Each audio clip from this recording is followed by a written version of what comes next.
In the last video, I made a table saw sled for safely cross-cutting workpieces. In this second of 3 episodes, I'm going to throw together what Rockler call a taper straight line jig, to cut off live edges or cut boards at an angle.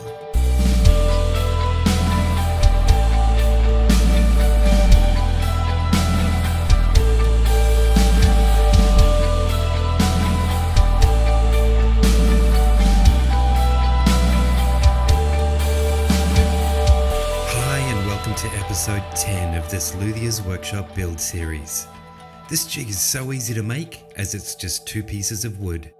The rest of the components just bolt on. As I said before, Rockler make this jig. They also charge $150 for it, which seems like a lot of money just to get someone else's name on your jig. So I'm going to show you how I made mine. I've included a shopping list as well as CNC files and a plan down in the description, all free. My jointing sled, which is what I call it, has a very thin base. This is just my preference to maximize on my blade's cutting surface. I'd recommend you use a board at least 10mm thick for yours, the thicker the better. Step 1, set the blade height. Your blade should protrude just a little bit above the surface of your jig base. Step 2, decide how wide you want the base and make sure it covers at least one of your mitre slots. Then, cut your base width. I've got sawdust in my beard already. If you like that push stick, I provided free CNC files for it in the last video, and in the next video, I'll show you how to make even more. Next, I mark my slot locations out. Check the plan if you want to copy mine. Then, I shim up some of the rails I made in the last video. Put cyanoacrylate glue on them and drop the base on them. That sounds pretty cool. I'm sliding the fence over to ensure that the base is straight. Once that glue is dry, I run the base past the blade again to see how well it slides and to check for obstructions. I've got it right up against the teeth, and as I slide it, it doesn't catch the teeth and cause the blade to turn at all. I've clamped a guide to my base so I can route one of the end slots I marked out earlier. I go half as deep as the width of my bit, then I repeat in multiple passes until I'm all the way through.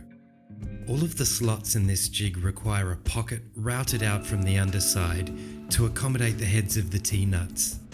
The pocket is wider than the slot and keeps the nut from rotating as you tighten the star knobs.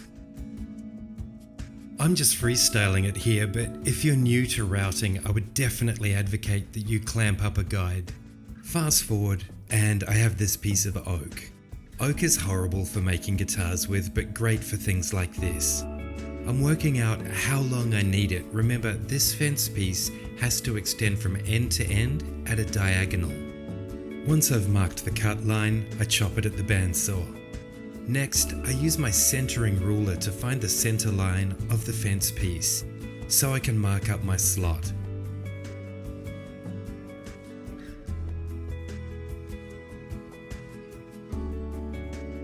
Once I have my centers, I join them together. I raise my table saw blade into the workpiece once I've set the fence and create a slot to save time with the router later. Once that cut is made, you can move the fence a little and repeat until you have the width you want. A featherboard would have come in really handy for this cut. I'll show you how to make several in the next episode. No one likes a dirty slot, so that's my cheat code to make long slots in a short amount of time.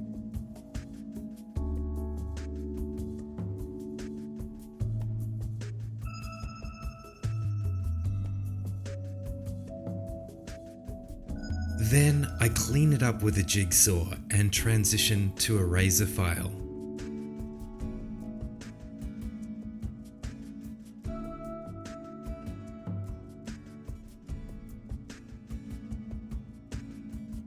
Don't forget to route the slot on the underside for the T-nuts.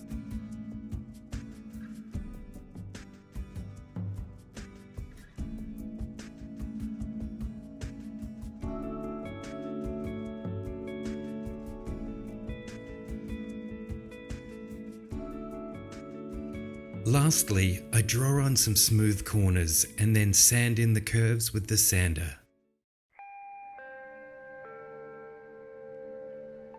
Cyanoacrylate glue is notoriously bad when you buy it in large quantities, so for small projects like this, I buy packs of 10 from the dollar store. Each tube costs about 20 cents, so if the last tube solidifies or gums up, I just crack open a fresh one. This should have been an extremely simple job, but I managed to glue my fingerprints to the sandpaper in several locations. The grit of the paper is up to you. I used 400, so it's less likely to imprint on any nice pieces of wood I cut with this. I went a bit overboard. 2 thin strips of sandpaper is more than enough.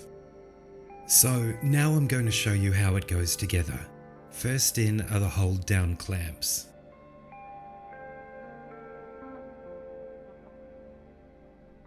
Next up are the star knobs and T-nuts that regulate the fence angle.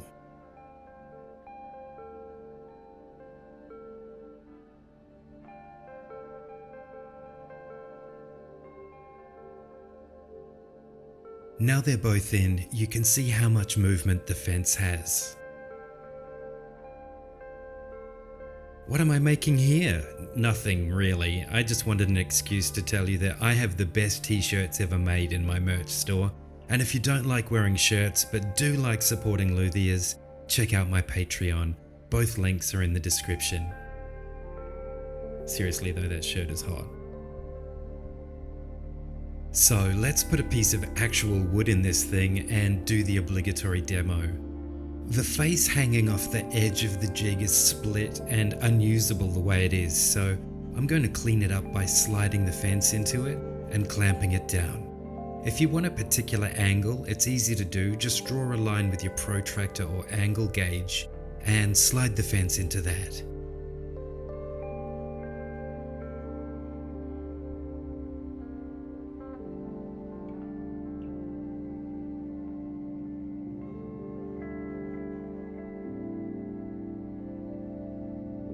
Once it's locked in, slip the jig into the miter slots, and that's pretty much it.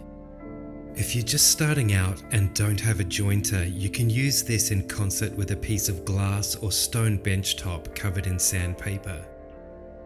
As long as your machine is calibrated like I showed you in the last video, the cut will be nice and straight. I'd like to thank you for joining me for this episode, but we're still not done. In the next episode, I'm making a bunch of smaller jigs and fixtures to finish up this table saw series. Then it's back to guitar-specific jigs. I hope to see you then.